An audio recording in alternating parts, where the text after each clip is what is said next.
Autumn 1775. The American Revolution has barely begun, and the first major invasion is not aimed at Britain, it is aimed north.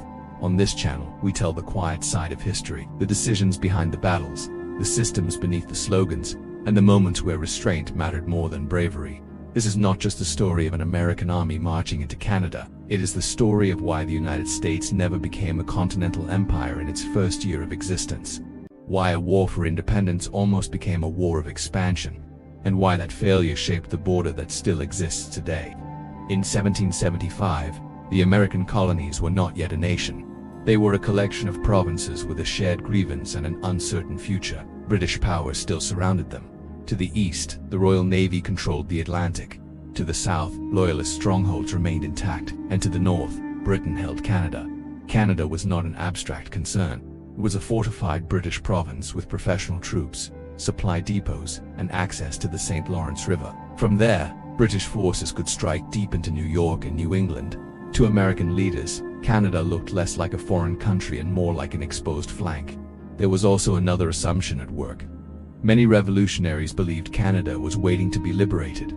They assumed French-speaking Catholics, recently conquered by Britain, would welcome an American army as allies. This belief was not reckless optimism, it was rooted in precedent.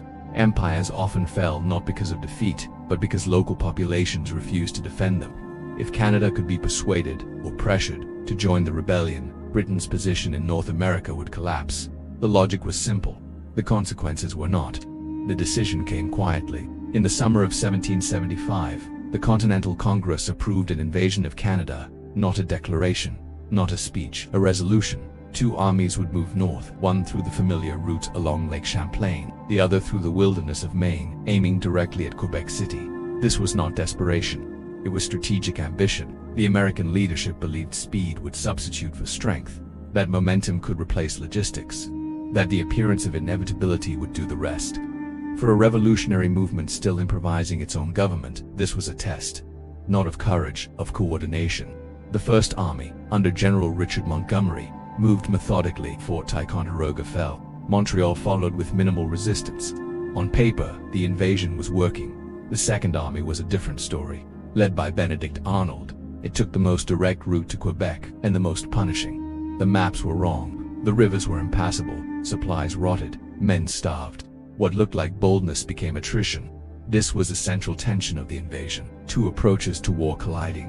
One side believed in control, supply lines, and patience. The other believed in audacity. Both were operating under the same flawed assumption that Canada would fall quickly, but Canada did not collapse. It endured. Local populations remained cautious. British defenses hardened. Winter arrived early and stayed long. By December, the American armies met outside Quebec City. Cold, exhausted, under strength, they had one option left: attack. The assault on Quebec began before dawn. In a snowstorm, visibility was low, coordination failed. Montgomery was killed almost immediately. Arnold was wounded. The attack collapsed into chaos. British defenders, protected by walls and discipline, held firm. The invasion did not end that night, but its fate was sealed. Over the following months, American forces lingered. Disease spread faster than reinforcements. Supplies dwindled. Morale eroded. By the spring of 1776, fresh British troops arrived by sea. The Americans retreated, not in disorder, in recognition. They had overextended their system.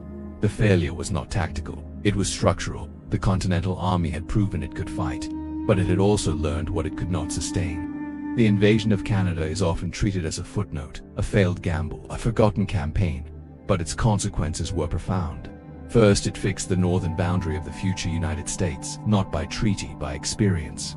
American leaders learned that expansion without capacity was a liability, that holding territory required more than belief. It required administration, logistics, and legitimacy. Second, it reshaped American strategy for the rest of the war. After Canada, the revolution became defensive by design. The goal was no longer to seize British possessions, it was to survive. Washington's later restraint, his avoidance of decisive but risky battles, grew from this lesson. Third, it preserved Canada as a British stronghold. From that point on, Britain had a secure base in North America, a place to regroup, a bargaining chip in future negotiations. The American Revolution did not end with total victory, it ended with borders, and those borders were drawn as much by failure as by success. History often celebrates what succeeded, but nations are shaped just as deeply by what they abandon. The invasion of Canada reminds us that independence was not inevitable, and restraint was not weakness.